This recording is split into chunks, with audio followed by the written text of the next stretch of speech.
Bonjour, je suis Mayolek et je commence vraiment à racler les fonds de tiroir. Au vu de la popularité de Netflix qui a montré que le futur de la télé c'était le streaming, Disney ne s'est pas privé de prendre le train en marche. Et dans l'idée, j'ai rien contre, c'est juste l'exécution qui pêche un peu. Avec pas mal de séries de leur catalogue qui ne sont toujours pas disponibles sur Disney+, et certains films qui ont été boudés des cinémas pour enrichir la plateforme. Avoir accès à autant de choses par abonnement, pourquoi pas, mais on ressent un peu trop l'aspect mercantile derrière l'apport artistique. Néanmoins, en voulant garder l'abonné accroché, ils ont fait des mini-séries dérivées de franchises animées bien connues. Et c'est ce dont on va parler. Comme je l'ai dit, fond de tiroir, étant donné que ça a vraiment été pensé comme des petits bonus, je ne m'attendais pas à énormément, et si vous vous attendez à un rebondissement à ça, vous êtes bien naïf. Commençons par le plus rapide. La petite sirène. Je veux plus être à moitié poisson. Tu seras à moitié poisson, point final. Olaf présente, inspiré de cette petite scène sketch du second film, nous montre notre bonhomme de neige résumer quelques films Disney de façon bien à lui. Ils sont incapables de dessiner mon nez. Je vous fais ma tête de beau gosse. C'est pas dégueu pour ce que c'est. Et ce que c'est des pastilles d'1 minute 30 où on nous fait du gag péchu sur les classiques qu'on connaît. Avec parfois des remarques pas stupides teintées de possibles commentaires acerbes. Faire pipi dans l'océan. C'était premier degré ou il s'est foutu de la gueule de cette scène de Vaiana? Vaiana qui, j'ai l'impression, n'a pas l'air d'être l'œuvre la plus appréciée du scénariste de cette mini-série vu qu'elle en prend pas mal. C'est pour ça que c'est le morceau le plus drôle de la liste. Je sais qu'à ce stade de l'histoire, tout le monde devrait le savoir, mais au cas où, je suis Vaiana. De plus, étant fan d'une nostalgie critique, c'est difficile de ne pas voir les similitudes. Oh, Jasmine, si seulement ton père avait le pouvoir de changer les lois qu'il n'aurait jamais dû mettre en place. And Carl is like, I used to watch you all the time when I was a boy. And Muns is like, and for some reason we're almost exactly the same age. Yeah, that was weird.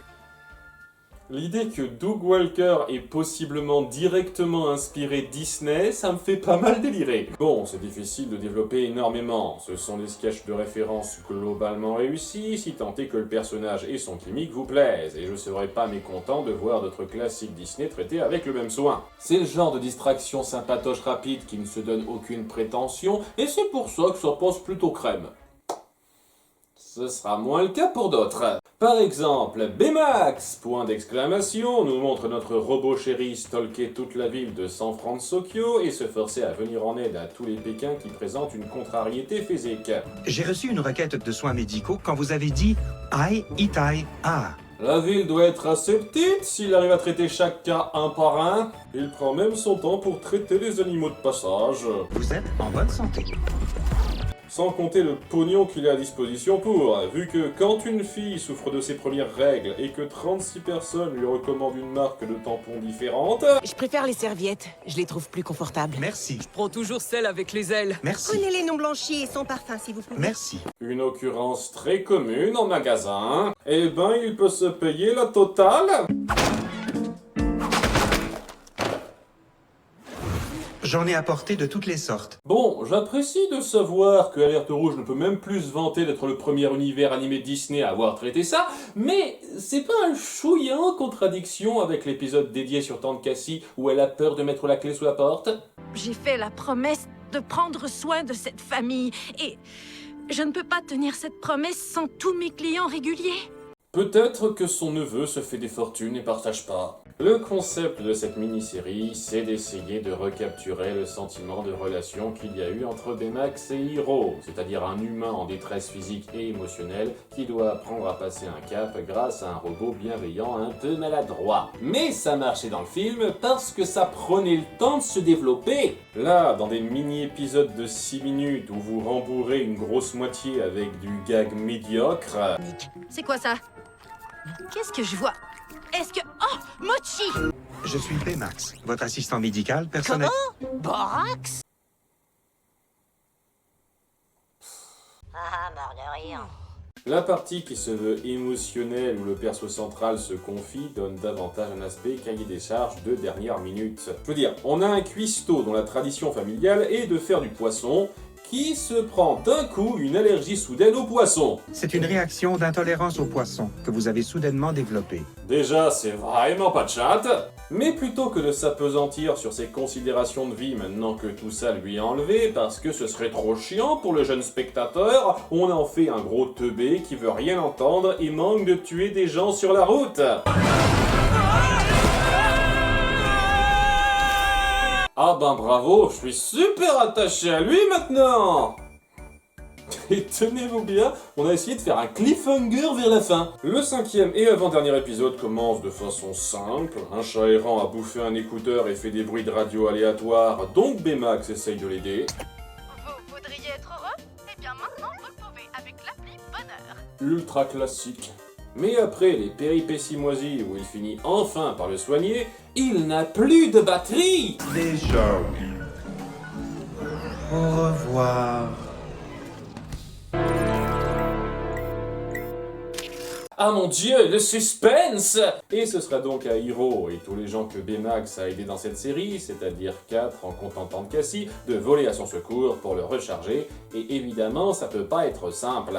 Entrez là-dedans. Non madame, le site a été bouclé et évacué pour sa démolition.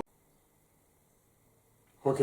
Mais quelles étaient les chances! Notre ami est à l'intérieur. Un gros et formidable robot. Un robot? Je suis vraiment désolé. J'aimerais pouvoir vous rendre votre jouet. Vous pouvez pas juste dire que c'est Baymax, le héros qui a sauvé la ville et qui est de notoriété publique d'après cette mini-série? Bref, blablabla, suspense force et moisi, sauvé à temps, gna gna gna. Dans l'absolu, c'est mignonnet, on va dire. Les morales de personnages sont louables en soi, mais elles sont illustrées avec trop peu de développement satisfaisant pour avoir du vrai poids. Comme le cas de la grand-mère aigrie qui regrette son chéri. C'est un peu un copier-coller de l'arc de Karl dans là-haut, en beaucoup moins puissant. Et puisqu'on parle de là-haut... Je suis réveillé. Yeah. L'intro de Bienvenue chez Doug nous montre Karl vendre le dirigeable qu'il a volé au type qui l'a tué afin de se racheter une nouvelle maison. Et c'est le seul truc à m'avoir fait rire dans cette série, car on va suivre le quotidien de son nouveau chien de compagnie qui est toujours aussi désopilant. Qu'est-ce que tu fais? C'est pour moi? Tu fabriques quelque chose? Tiens, je t'ai apporté ça. Le kiff total. Surveiller une mangeoire, garder des bébés chiots, avoir peur des feux d'artifice. Et regardez-moi ça, il en a enfin trouvé un! Écureuil! Jamais un tel rappel n'aura su m'agripper autant. Je n'ai pas grand chose à développer, si ce n'est que ce sont des situations gaguesques forcées sur un chien qui fait... le chien, avec le petit moment mignon de fin syndicale pour adoucir l'épisode. Et au bout du compte, ça aurait pu être acceptable si ça ne reprenait pas le gimmick que le film s'est donné. Et la raison principale pour laquelle je trouve Doug chiant. Sur la base, c'est un chien, tout ce qu'il y a de plus lambda, qui pourrait passer, mais à vouloir lui donner une voix parlée ridicule pour tout appuyer, ça ne fait qu'alourdir tout autour de lui. Encore ce bruit? Il y a quelqu'un à la porte. Qui a fait ce bruit? Je n'aime pas les fleurs. Je vais te sauver. Ferme les yeux et cours. Waouh, les chiens sont comme ça! Merci de me les plaire bêtement en plus de me le montrer, ça rend ça tellement drôle! La quasi-totalité des moments de chien pouvait se faire sans qu'on entende son putain de fil de pensée simpliste. C'est saoulant parce que la moitié du temps, j'ai l'impression qu'on veut m'expliquer directement pourquoi le moment est censé être drôle et rattachable. Si ça avait été une sorte d'animal savant et que la voix qu'on lui donnait était distinguée et montrait du vocabulaire soutenu par exemple, il aurait pu se démarquer et créer de la comédie un peu recherchée. Mais c'est un bête klebs dans toute sa simplicité d'esprit. Ce qui est pas affreux en soi, mais ça passe beaucoup mieux quand on évite de rajouter des artifices de merde. Comme, je sais pas...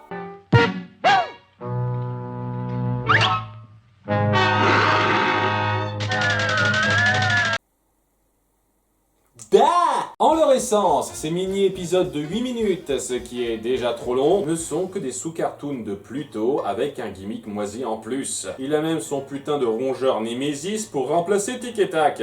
Y a vraiment que dans le dernier épisode qu'on joue de façon un tant soit peu recherchée sur le fait qu'il parle. Car dans ce final, une vieille connaissance réapparaît. Coucou Doug, tu te souviens de moi?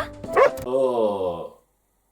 joie. Je suis content qu'on soit voisins maintenant. Et on apprend qu'il a bidouillé les autres colliers de Muntz afin de faire parler les autres animaux du voisinage. Je suis en colère contre toi, alors je secoue ma queue dans ta direction. Boum! Je n'aime pas que tu secoues ta queue dans ma direction. Vous pourriez faire moins de bruit. Mes bébés font la sieste. Alors, déjà, je savais pas que Russell était un putain d'ingénieur. Ensuite, t'as vraiment que ça à foutre d'adapter un collier parlant sur un putain d'escargot? Le soleil dans le jardin. T'as dû avoir tous les badges possibles, mon gros, parce que tu te fais vraiment chier. Et après encore plus de gags pas drôles où ils vont se disputer un sandwich, on aura le seul échange un peu recherché de cette mini-série sur le fait qu'il le voit de haut parce qu'il n'a pas à vivre à la dure comme eux. Tout est si facile pour toi. Oui, tu as un animal domestique. Un animal de compagnie. La note finale est relativement jolie, je peux au moins le concéder. Mais s'il faut se taper 38 minutes de rien pour arriver à ça, c'est un peu cher payé. Entre les deux courts-métrages et ça, vous faites vraiment une fixette sur le personnage de Doug. Vous en avez d'autres des mascottes à traire? Un C4. Ah, Martin. Oh putain. Dans une autre série dérivée de Cars, elles se reproduisent comme des lapins. Martin nous fait part d'une incroyable nouvelle. Je venais juste te prévenir que j'allais partir quelque temps. Je retourne dans l'Est pour le mariage de ma sœur. Mamma mia, Martin a une sœur. Je comprendrai jamais comment ça marche la putain de génétique dans votre monde. Et ainsi, Flash se propose de l'accompagner pour y aller et ils se mettent sur la route. Titre. Je pense sincèrement qu'il y a un type chez Pixar qui est le plus grand fan de Martin au monde et qui force ces trucs-là. Sérieux, qui a demandé de voir à ce point ce personnage? J'adore Martin, hein, mais là, ça va faire beaucoup quand même. Ainsi, ce sera le road trip pour notre duo qui passera par divers endroits du pays, dont une exposition sur les dinomobiles, comme ils disent. Oh, lui, il vivait dans les marécages. C'est un motrisosaure. Ouais, c'est canon maintenant. Est-ce qu'il est vrai que l'espèce de Mimi a survécu à l'astéroïde qui a totalement éradiqué les autres berlines des plaines de la région? Je me demande comment ils vont l'inclure dans la théorie Pixar, celle-là. Je ne vous cache pas qu'au premier abord, je n'étais pas très optimiste, mais cette série a su me satisfaire un tout petit peu. Bon, certains épisodes sont des gros délires qui donnent vraiment l'impression d'être là juste pour faire de la référence. Comme cet arrêt à une maison hantée et ses 36 caricatures de Shining. Viens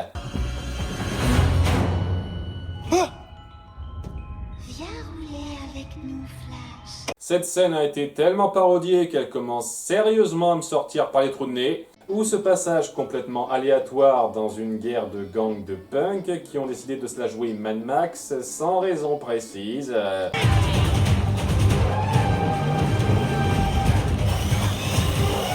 On se lâche un peu, mais la moitié des épisodes, sans raconter quoi que ce soit d'extraordinaire, aide à appuyer une dynamique globale satisfaisante. Par exemple, il y a cette monster truck retraitée qu'ils croisent sur une de leurs aventures et qui va les rejoindre pendant 2 épisodes avant de trouver sa place ailleurs. Ça donne un peu de vie au déroulé. Et au bout du compte, c'est un peu une extension d'une des morales du film de départ. C'est-à-dire l'ouverture au monde des petits sentiers et toutes les choses qu'il propose. C'est plutôt joli de développer cette thématique abordée dans Cars 1 en l'illustrant par ses diverses escales. Je vois tout avec des yeux neufs. Il a raison, on est blasé des plaisirs les plus simples maintenant. Le tout enrobé autour de la relation d'amitié entre nos deux voitures qui, sans être la plus touchante qui soit, reste légèrement satisfaisante. Je me suis surpris à apprécier l'ambiance que ça a voulu créer, majoritairement, et c'est déjà pas si mal.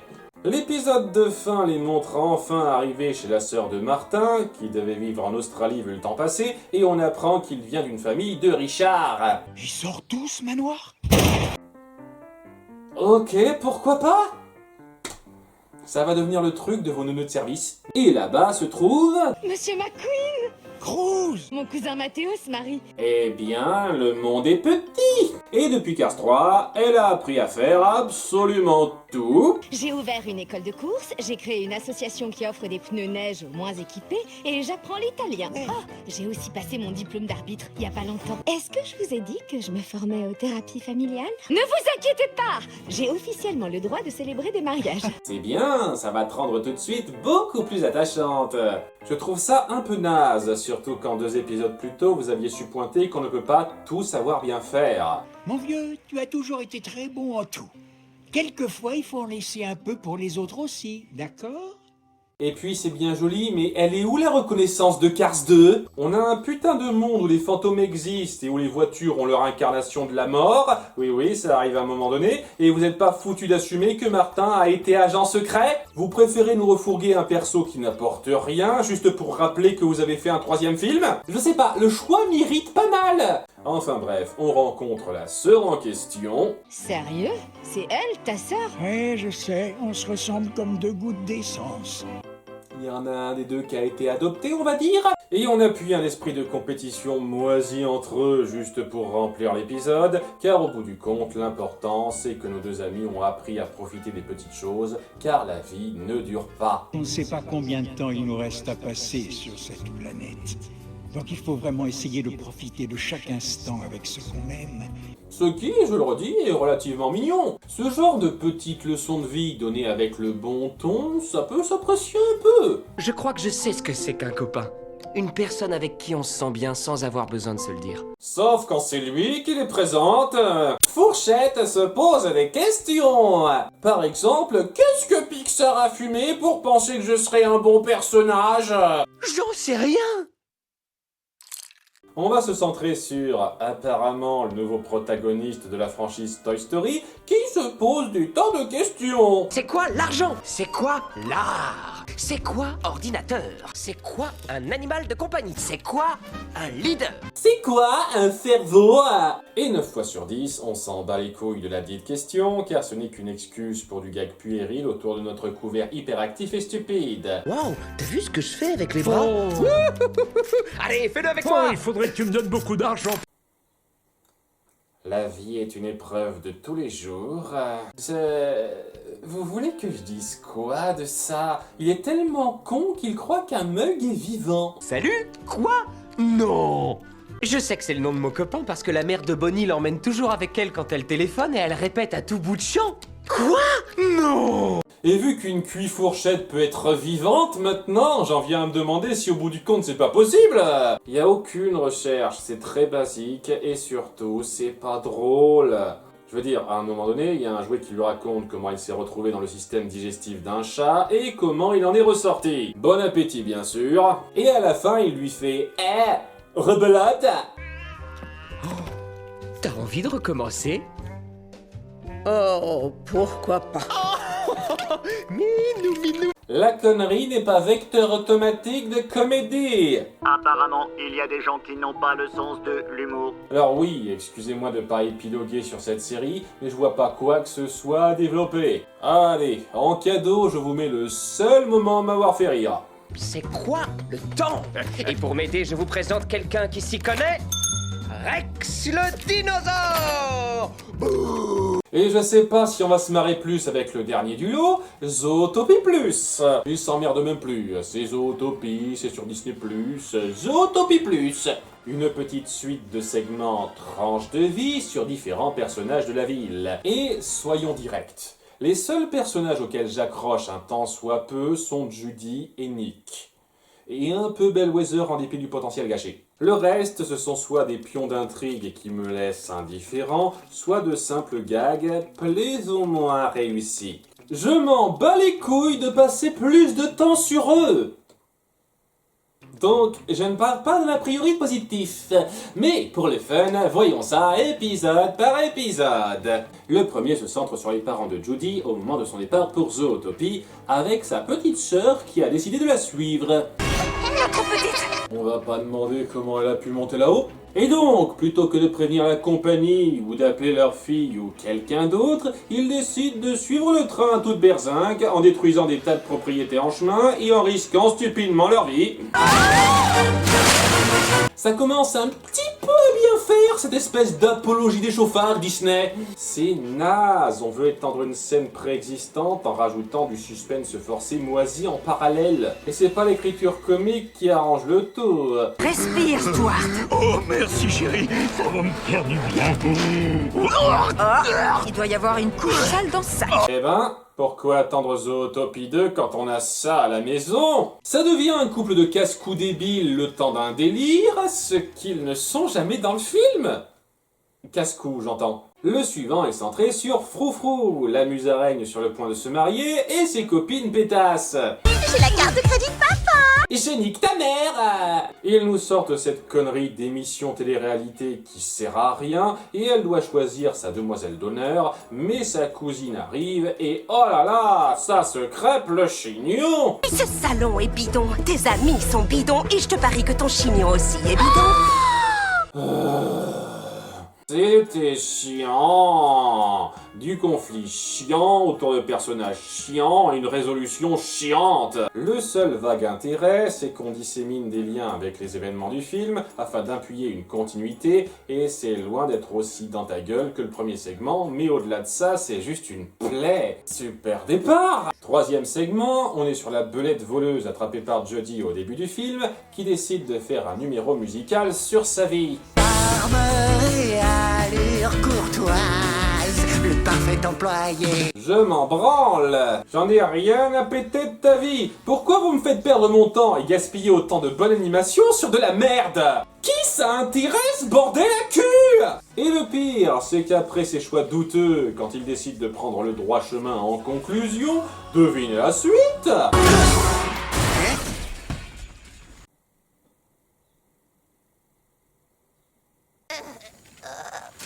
Je n'ai rien. Elle devrait être morte, là. Donc, en fin de compte, on nous chie dessus en disant que ça ne change que dalle. Putain, chaque épisode est de pire en pire. Ça va être quoi, la suite?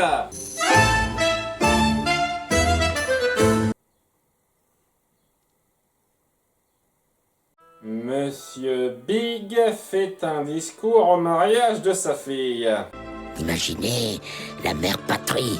1920, aucune importance. Oui, c'est le parfait moment pour raconter ta vie et rapporter tout à toi, mec. Il nous résume sa jeunesse, et c'est une version basique de la famille immigrée qui va suivre le rêve américain en 6 minutes. Soyons justes, c'est le premier segment que je trouve correct. L'aspect « je pars de rien, mais à force de bonne volonté, je vais loin » c'est mis en scène très acceptablement. On montre qu'il a créé son empire en étant juste envers ceux qui le suivent et en s'occupant du caïd rhino local qui emmerdait le monde. Oui, ils arrivent à battre un rhinocéros sans souci, et ces hommes de main sont plus là après. Et vous voyez, ça change tout parce que c'est un chef de pègre un peu sympa. Bon, il continue de faire des trucs hors la loi et de refroidir tous ceux qui l'embêtent trop. Mais à part ça, il est gentil, et je ne devrais plus avoir le moindre problème avec le fait que Judy traîne tranquillement avec lui à la fin. Niquez-vous. Épisode 5. Chlore Hausseur et Chef Bogo participent à un concours de danse présidé par Gazelle. L'excitation. Bon, le premier force le second, on fait du drame suspense moisi, tout d'un coup ils font une super méga choré aérienne improvisée, et bingo! Nous avons nos vainqueurs. On emmerde tous ceux qui passent après vous! Et de toute façon, on s'en tamponne, car c'était un rêve! Yeah! Perte de temps!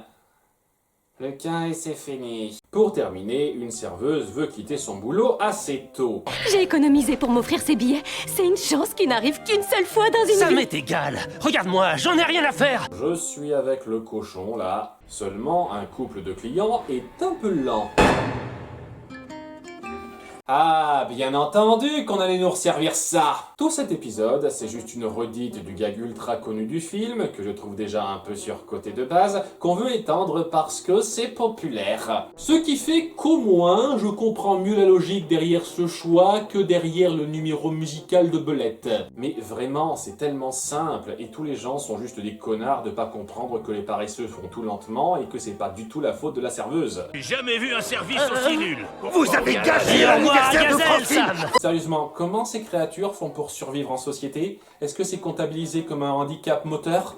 Même le lien avec la fin du film est complètement forcé parce que c'est le gimmick que doivent se donner les épisodes. Globalement, c'était une série inintéressante avec juste un épisode à sauver qui ne vaut presque que par les nombreux rappels à l'univers connu et ses personnages secondaires, si tant est qu'on en a quelque chose à foutre de ces personnages-là. Et honnêtement, je ne m'attendais à rien d'extraordinaire de ces mini-séries. Je peux vous lister rapidement mon ordre de préférence si vous voulez, mais dans l'idée, c'était juste de la petite extension pour faire plaisir aux fans pas regardants qui veut de la micro-nostalgie. Et il fallait pas s'attendre à grand-chose de sensationnel dans l'idée. Et j'espère ne plus avoir à traiter d'extension de ce genre.